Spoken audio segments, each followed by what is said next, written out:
दोस्तों तो आप सभी का स्वागत है हम लोग का एंशिएंट हिस्ट्री के सीरीज में। तो हमने फर्स्ट चैप्टर पढ़ लिया था पैरालिथिक एज के बारे में और प्राग ऐतिहासिक काल के बारे में। अब हम लोग पढ़ने वाले हैं सिंधु घाटी सभ्यता को। तो चलिए शुरू करते हैं। परिचय देखिए, सिंधु घाटी सभ्यता जो है भारत की प्रथम नगरीय सभ्यता थी। यह सभ्यता कांस्य युग ब्रोंज एज से संबंधित है। इसका खोज जो था 1921 से लेकर के 1922 में हुआ था। क्षेत्र इसका क्या था, तो उत्तर पश्चिम भारत और पाकिस्तान। ठीक है, इसका काल जो था वो क्रोनोलॉजिकल काल था। और ये तो शुरू कब हुआ था, प्रारंभ लगभग तो 2600 ईसा पूर्व इसकी शुरुआत हो चुकी थी।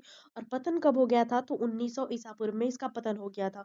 ये जो है ना सबसे सिविलाइज्ड अवस्था माना जाता है। जो अंग्रेज लोग कहते थे ना कि हम इंडिया आए थे तो हम लोग लोगों को सिविलाइज करने के लिए आए थे, जब लेकिन उन लोगों को पता चला कि यहाँ पे तो बहुत पहले से ही सिविलाइज व्यवस्था थी। बस वो लोग झूठी झूठी बातें करते थे कि हम लोग इंडिया में जो लोग थे वो सिविलाइज नहीं थे, तो हम लोग आए थे उनके सिविलाइज करने के लिए। बहुत सारे अच्छे अच्छे हिस्टोरियन डेमोक्रेटिक सब लोगों ने लिखा है कि सब ब्रिटिश राज करने आए थे इंडिया लोगों को सिविलाइज करने। एक मैंने वीडियोस देखा था उन लोगों का कि वो लोग पहले तो बात भी नहीं करते थे। वो लोग जैसे कि ऐसी क्लीनिंग कर लेते थे क्लॉथ को, मतलब वेट करके, और हैंड ये सब पोंछ लेते थे। वो लोग बहुत ही कम बात किया करते थे। बट हम लोग में तो डेली होली इवन बात होता था। वो लोग बिल्कुल हाइजीनिक लेवल भी उन लोगों पे नहीं था, और हम इंडियंस लोगों को वो लोग अनसिविलाइज्ड और अनहाइजीनिक बोलते थे, जबकि वो लोग खुद हाइजीन नहीं रहते थे। और वो लोग खुद उन लोग का जो बाथिंग था वो नहीं था। और हम लोग में तो होली रिवर बाथिंग ये सब कुछ है। तो वहाँ के कॉन्सेप्ट में मिलता है कि जो सिर्फ जो अपर जो लोग थे वहाँ के वही करते थे बाथ डेली प्रॉपर। वो लोग वीकली मंथली करते थे, वो भी क्लॉथ को वेट करके या फिर बकेट्स में वाटर को रख के, ऐसे वो लोग करते थे बात। लेकिन हम लोग का जो बात था वो प्रॉपरली होता था। और हम लोग किस तरीके के हाइजीनिक लेवल, तो इस तरीके से ये सारी सभ्यता पहले से ही थी। और उन लोगों का ये जो कथन था, एक प्रोपोगेंडा था कि हम लोग अनसिविलाइज थे, वो लोग हम लोग को सिविलाइज करने आए थे। तो इस प्रोपोगेंडा का टूटने का और पहली इंडस वैली सिविलाइजेशन मिलने का उन लोग का जो भी है। तो चलिए अब आगे बढ़ते हैं। खोज एवं उत्खनन, डिस्कवरी एंड एक्सप्लेनेशन। हड़प्पा जो है दयाराम साहनी जी ने 1921 वर्ष में खोजा। फिर मोहनजोदाड़ो को आर डी बनर्जी जी ने 1922 में खोजा। और राखी गढ़ी को अमरेंद्र नाथ जी 1997 में, और कालीबंगन बीबी लाल 1953, लोथल एस आर राव 1954। नाम हड़प्पा सभ्यता इसलिए क्योंकि पहले हड़प्पा खोजा गया था। सिंधु घाटी सभ्यता का नाम, यहाँ पे आप लोग देखेंगे इंडिया और पाकिस्तान का मैप, तो वहाँ पे एक सिंधु नदी है, और जो तो इस कारण से इसका नाम पड़ा था सिंधु सभ्यता। ठीक है, भौगोलिक विस्तार यहाँ से क्या हुआ था, तो उत्तर में मांडा जम्मू कश्मीर से लेकर के दक्षिण में दहमादाबाद महाराष्ट्र तक, और पूर्व आलिमगीरपुर आलिमगीरपुर उत्तर प्रदेश। ठीक है, पश्चिम में सुदकोंडरगढ़ बालूचिस्तान तक। क्षेत्रफल लगभग 13 लाख वर्ग किलोमीटर में फैला हुआ था, और मिस्र और मेसोपोटामिया से अधिक विस्तृत रहा। ठीक है ना। और कालखंड इसका हम लोग विभाजन की बात करेंगे तो प्रारंभिक हड़प्पा जो था 3300 से लेकर के 2600 बीसी तक। ग्रामीण संस्कृति थी, जैसे कि गांव में लोग रहते हैं ना कि खेती वाती होता है, थोड़े बहुत व्यापार भी होते हैं वस्तु विनिमय प्रणाली के द्वारा। फिर कच्ची ईंटें थी, ठीक है, और व्यापार जो था वो सीमित था। कच्ची ईंटों के घर थे, लोग अच्छे से रहते थे। पक्की ईंटें की घर भी आई थी, लेकिन आगे सिविलाइजेशन में पढ़ेंगे हम लोग। ठीक है, परिपक्व हड़प्पा में 2600 से लेकर के 1900 बीसी तक, उसमें पूर्व नगरीकरण हुआ। एक अच्छे तरीके से नगर बना करके रहने लगे। नगर योजना के तहत अच्छी तरीके से सिविलाइज्ड लोग फॉर्म में रहने लगे। नालियों की अच्छी व्यवस्था की गई थी, एक सुव्यवस्थित सब कुछ था। व्यापार, लेखन, मुद्रा जैसी सब कुछ व्यवस्था था। पक्की ईंटें थी, नगर का योजना के रूप था। उत्तर हड़प्पा में 1900 से लेकर के 1300 बीसी नगरों का पतन हो गया, शुरू होने लगा। क्योंकि नगर सिविलाइज तरीके से था, लेकिन पॉपुलेशन बढ़ने लगा तो धीरे धीरे से सारी नालियाँ खराब होने लगी, बाढ़ आने लगा तो सब कुछ टूटने लगा। इस कारण से बार-बार लोगों के लिए पक्की सड़कों से बनाना तो पक्की ईंटें बनाना पॉसिबल नहीं था, तो इसलिए ग्रामीण जीवन की वापसी हो गई। नगर योजना, टाउन प्लानिंग जो है बहुत ही वहाँ पे ग्रिड पैटर्न था।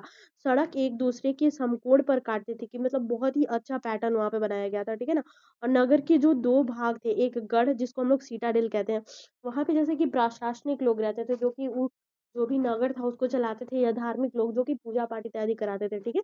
और निचला नगर में जो कि आम लोग थे, अपना व्यापारी लोग, जो भी आम लोग थे वो लोग रहते थे, और पक्की ईंटों के द्वारा बनाया गया था। इसका अनुपात जो दिया हुआ है कि 1:2:4 था। और जो जल निकालने की व्यवस्था थी वो भी बहुत अच्छे तरीके से की हुई थी, जो कि आज भी बहुत सारे डेवलपमेंट सिटीज में हम लोग को देखने को नहीं मिलता। बहुत सारी पानी जाम रहती है। अभी मैंने न्यूज़ में देखा था कि नोएडा में और दिल्ली में वहाँ पे जाम लगने के कारण एक बारिश का पानी जाम लग गया था, और एक एक कार का आदमी गिर गया था और उसकी डेथ हो गई थी। वो मतलब पुलिस उनको बचाने के लिए गई, बट वहाँ पे से व्यवस्था इतना खराब था कि पुलिस नीचे उतरी ही नहीं।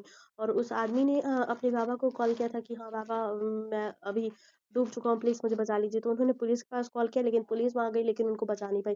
तो अभी 2-3 केसेस दिल्ली और नोएडा में आ चुके हैं, जबकि वहाँ की व्यवस्था इतनी अच्छी थी, जबकि आज इतना सिविलाइजेशन होने के बाद भी कहीं-कहीं पे व्यवस्था अच्छी नहीं है, नगर की और सारी चीज़ों की। लेकिन उस टाइम पे व्यवस्था अच्छी थी, ठीक है?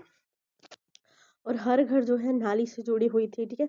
विश्व की सबसे उन्नत ड्रेनेज सिस्टम भी थी। महान स्नान नगर मोहनजोदड़ो में एक बहुत ही अच्छा स्नान नगर था। जैसे कि मुगल साम्राज्य, जैसे आपने जोधा अकबर फिल्म्स भी देखा होगा, तो उन लोग का एक अलग तरीके का बाथ सिस्टम रहता था ना। तो यहाँ पे एक महान स्नान घर था जिसको कि हम बोलते थे कि जैसे कोई फेस्टिवल हो गया या फिर कुछ भी हो गया, जैसे हम लोग में भी अभी कोई मेन फेस्टिवल आता है तो लोग जैसे कि नॉर्मली डे में अपने घर में नहाते हैं, बट कोई फेस्टिवल्स आता है तो लोग जाते हैं नहाने। जैसे अभी कुंभ स्नान भी होता है, इत्यादि होता है, तो वैसे ही वहाँ पे एक महान स्नानघर भी मिला है।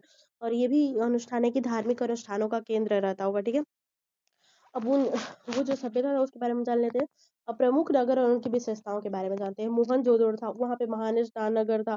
फिर लोग जो थे खेती करते थे, तो जो अनाज था उसको रखने के लिए वहां पे एक ग्रेनरी हाउस भी बनाया गया था। विशाल अनानगर कांस्य की नर्तकी, एक जो है कांस्य जो ब्रॉन्ज होता है उसके एक नर्तकी जो डांस करती हुई एक लड़की का वहां पे मूर्ति भी मिला हुआ है, ठीक है ना?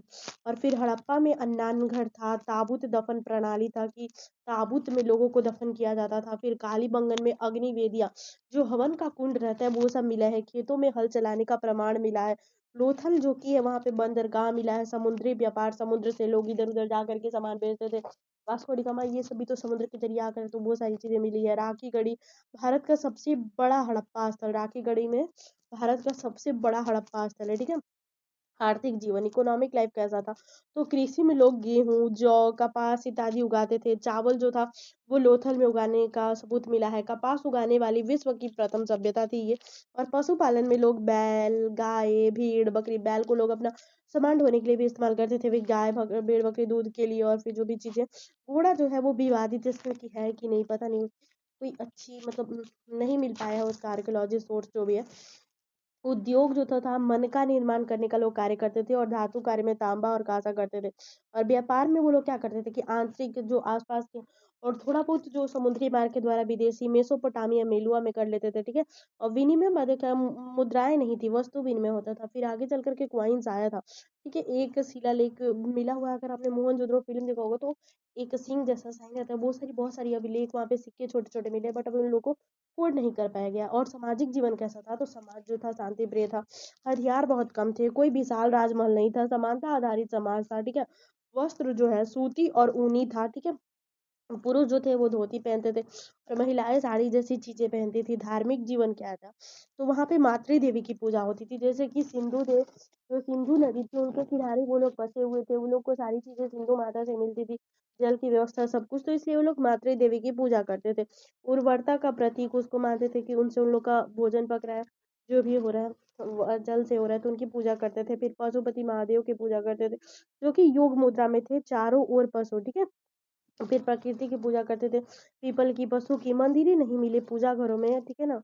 वो लोग पूजा करते थे। कला और शिल्प क्या मिला है, कांस्य की नर्तकी, पुजारी की मूर्ति, मुहरे, शिल्प इत्यादि मिली है। टेरा कोटा खिलौना, बच्चों के खेलने के लिए छोटे छोटे खिलौने भी मिले हैं। जो मुहर थी हमने बताया उसमें पशु का चित्र और लिपि मिली है। लिपि जो थी वो दाएं से बाएं की तरह चित्र लिपि मिली, अभी तक उसको पढ़ा नहीं जा सका है। विज्ञान और तकनीक, वहां पे माप तौल जो कि था दशमलव प्रणाली के द्वारा होता था। मानकीकृत बाट था, ज्यामिति का विज्ञान हो चुका था, और ईंट निर्माण तकनीक बन चुकी थी, तभी तो पक्की पक्की ईंटें मिली है। वहां पे एक पंजाब में एक साइड रेलवे बन रहा था, तो वहां पे एक खोदा गया था, बहुत सारी ईंटें मिली थी, और उन लोगों ने उसका इस्तेमाल कर लिया, किस लिए कि अब चलो इसको बना देते हैं, मतलब ट्रेन के उसमें जब बन रहा था तो ईंटों का इसलिए इस्तेमाल किया गया, जो कि वो एक आर्कियोलॉजी सोर्स था, बाद में लोगों को पता चला, ठीक है? फिर दफन प्रथा जो था, ब्यूरियल पूर्ण दफन था, आंशिक दफन, प्रतीकात्मक दफन। पतन का कारण क्या था, कोई कहता है कि आर्य का आक्रमण सिद्धांत, जो कि अभी तक अस्वीकार है। प्राकृतिक कारण जो है एक्सेप्टेड किया गया है। फिर जलवायु का परिवर्तन, नदियों का मार्ग बदलना, ठीक है? बाढ़ आ गया, भूकंप आ गया, आर्थिक पतन की, व्यापार का नुकसान होने लगा, लोग नगरों का परित्याग करने लगे, बाढ़ आने से ईंटें सब टूटने लगे, सब नालियाँ भरने लगी, ये सारी चीजें होने लगी, और ये क्या है, कपास की खेती सबसे पहले कहाँ पे हुई थी, तो इंडस वैली सिविलाइजेशन। डॉकयार्ड कहाँ पे मिलता है, लोथल। ग्रेट बाथ कहाँ पे था, तो मोहनजोदड़ो। अग्निवेदी कहाँ मिली थी, कालीबंगन, ठीक है। सबसे बड़ा स्थल कौन सा है, राखीगढ़ी। अब कुछ है क्वेश्चन, विश्व सभ्यता की नगर योजना की विशेषता क्या है, तो ग्रिड पैटर्न, पक्की ईंटें, जल निकासी, अन्नानगर, स्नानगर। सिंधु सभ्यता के पतन के क्या कारण थे, तो पर्यावरणीय, आर्थिक, भौगोलिक कारण में अलग अलग, ठीक है ना। अ, अब हमने चैप्टर तो पढ़ लिया, कुछ क्वेश्चन प्रैक्टिस कर लेते हैं, ठीक है। समझो, सिंधु घाटी सभ्यता का सबसे बड़ा स्थल कौन सा था, तो राखीगढ़ी। विश्व का प्रथम नियोजित जल निकासी तंत्र कहाँ पे था, तो सिंधु घाटी सभ्यता। निम्न में से किस स्थल से डॉकयार्ड का प्रमाण मिलता है, तो लोथल। सिंधु घाटी सभ्यता का ईंटों का मानक अनुपात क्या था, तो 1:2:4, ठीक है। कालीबंगन किसके लिए प्रसिद्ध है, तो अग्निवेदिया के लिए, ठीक है। यहाँ पे देखिए, सिंधु सभ्यता के लोग किस धातु से परिचित नहीं थे, तो लोहा। वो लोग तांबा, कांसा ये सभी इस्तेमाल करते थे। सिंधु सवन की नगर विशेषताओं पर प्रकाश डालिए, तो देखिए, सिंधु घाटी सभ्यता की प्रमुख विशेषता। सिंधु घाटी सभ्यता की नगर योजना प्राचीन विश्व की सबसे उन्नत नगर योजनाओं में से एक थी। नगरों का निर्माण ग्रिड पैटर्न पर किया गया था, जिसमें सड़कें एक दूसरे को समकोण पर काटती थी। नगर दो भागों में विभक्त थे, गढ़, सिटाडेल और निचले नगर। गढ़ भाग में प्रशासनिक और धार्मिक रचनाएं स्थित थी, जबकि निचले नगर में सामान्य लोग रहते थे। सभी मकान मननीकृत पक्की ईंटों 1:4 में बने थे। प्रत्येक घर में स्नानघर एवं कुआं था। जल निकासी व्यवस्था अत्यंत विकसित थी। इसमें ढकी हुई क्या थी, कि नालियां थी, ठीक है। ढकी हुई नालियां थी। मोहनजोदड़ो का महान स्नानघर धार्मिक, सामूहिक धार्मिक अनुष्ठानों का केंद्र था। इस पर स्वच्छता, समानता और सुव्यवस्थित योजना सिंधु सभ्यता की नगर योजना की पहचान थी। अब है कि सिंधु सभ्यता के पतन का कारण क्या था, तो पतन का कारणों से नहीं बल्कि अनेक कारणों का परिणाम स्वरूप। जलवायु परिवर्तन के कारण वर्षा में कमी आई, जिससे कृषि प्रभावित हुई। घरना घर हरका नदी का मार्ग बदलना एवं बार बार की बाढ़ से नगर नष्ट हुए। घग्गर हरका नदी, व्यापारिक संपर्कों में गिरावट आई, विशेषकर मेसोपोटामिया से व्यापार समाप्त होने। पुरातात्विक साक्ष्यों को नगर से धीरे धीरे परित्याग स्पष्ट होता है। आर्य आक्रमण सिद्धांत का आधुनिक इतिहासकार अस्वीकार करते हैं। इस प्रकार प्राकृतिक, आर्थिक एवं भौगोलिक कारणों ने मिलकर सिंधु सभ्यता के पतन में योगदान दिया, ठीक है। अब हम लोग माइंड मैप, सिंधु घाटी सभ्यता, वन पेज व्यू। काल जो है 2600 से लेकर के 1920। युग के जो है कांस्य युग। नगर क्या था, हड़प्पा, मोहनजोदड़ो, राखीगढ़ी सबसे बड़ा था, ठीक है। कालीबंगन, अग्निवेदी, लोथल जो था, डोक्यान। नगर योजना का पैटर्न क्या था, ग्रिड पैटर्न था, पक्की ईंटें 1:4, जल निकासी, गढ़ जो था निचला नगर, ठीक है। और अर्थव्यवस्था में गेहूं, जौ, कपास, व्यापार में मेलुआ मेसोपोटामिया पे होता था। उद्योग इनका मन का धातु था। धर्म में पूजा इनकी मातृ देवी, पशुपति, वृक्ष एवं पशु पूजा होता था, मंदिर नहीं था। कला में कांस्य नर्तकी मिली है, मुहरे मिली है, टरकोटा खिलौने मिली है, लिपि में चित्रलिपि मिली है, अपठित है, दाएं से बाएं लिखा हुआ था, ठीक है। जलवायु परिवर्तन हुआ, नदी मार्ग का परिवर्तन और व्यापार हास के कारण इन लोगों का पतन हो चुका था। अब हम लोग, ये जो था ना, प्रथम नगरीय सभ्यता था। कपास का खेती यहाँ पे पहले हुआ था। समानता आधारित समाज था। उन्नत स्वच्छता था। कोई राजमहल नहीं था। केंद्रीकृत सत्ता का अभाव था। युद्ध के प्रमाण नहीं मिले हैं और नगर जीवन का शांतिपूर्ण स्वरूप है। सिंधु घाटी सभ्यता को पढ़ रहे हैं तो मेसोपोटामिया को भी पढ़ ही लेते हैं। मेसो यानी कि बीच, पोटामिया यानी कि नदी, अर्थात दो नदियों के बीच की भूमि, ठीक है। टाइग्रिस, यूफ्रेटिस आधुनिक क्षेत्र। नदियां ये थी टिग्रिस और यूफ्रेटिस। आधुनिक क्षेत्र इराक, सीरिया, तुर्की का भाग, ठीक है। काल क्या था, तो 3500 BC से लेकर के 539 BC। सुमेरियन सभ्यता 3500 से लेकर के 2300 BC। विश्व की प्रथम सभ्यता नगर, ऊर, उरक, लास आकिदिन साम्राज्य 2300 से लेकर के 2100 BC। शासक कौन थे, सारगुन ऑफ अकाद। प्रथम साम्राज्य निर्माता बेबोलियन सभ्यता 1900 से लेकर के 1600 BC। शासक हम्मुराबी और कानून संहिता के लिए प्रसिद्ध। असीरियन सभ्यता 1400 से लेकर के 600 BC। सैन्य शक्ति, राजधानी निनिवे। नौ बबोलियन चैंडलियन की सभ्यता। शासक कौन से थे, नबूकदनेस्सर दो और हैंगी गार्डन। भौगोलिक विशेषताएं इसकी क्या थी, कि नदी घाटी क्षेत्र था, बार बार बाढ़ आती थी, कृत्रिम सिंचाई प्रणाली था, उर्वर लेकिन अस्थिर भूमि था। यही कारण केंद्रीकृत सत्ता प्लस कानून। नगर योजना क्या थी, नगर चार दीवारी से घिरे थी, संकरी एवं टेढ़ी सड़कें थी, कच्ची ईंटों का प्रयोग होता था। मंदिर केंद्रित नगर था। सिंधु सभ्यता से तुलना में कम विकसित नगर योजना था, ठीक है ना।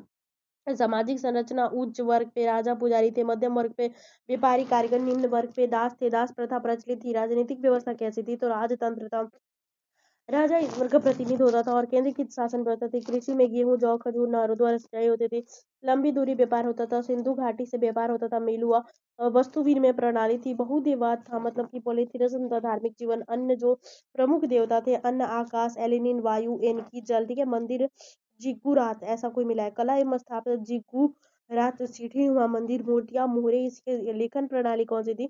विश्व की प्रथम लिपि यहाँ पे मिली है मिट्टी की पट्टिकाओं पर लेखन बाएं से दाएं और हम्मीरूबा संहिता। ठीक है, आंखी के बदले आंख। ठीक है, कठोर दंड वर्ग आधारित न्याय था। ठीक है ना, यहाँ पे विज्ञान और ज्ञान 60 आधारित संख्या प्रणाली मिली है, 60 सेकंड 60 मिनट। ज्योतिष और खगोल पंचांग पतन के कारण आंतरिक संघर्ष विदेशी आक्रमण कृषि भूमि का क्षरण फारस द्वारा विजय 539 ईस्वी। ठीक है, बीसीई। ठीक है, और ये देखिए प्रथम लिपि कौन सी थी? तो यूनिक फॉर्म प्रथम कानून संहिता हम्मुराबी मंदिर जिकुरात। और 60 जो कि दास प्रथा था। मेसोपोटामिया सभ्यता की प्रमुख विशेषताएं कौन सी थी? तो नदी घाटी केंद्रीकृत सत्ता कानून लेखन व्यापार। सिंधु और मेसोपोटामिया की तुलना अगले वीडियो में हम लोग करेंगे। तो अच्छे चलिए हम लोग का चैप्टर खत्म हो जाता है।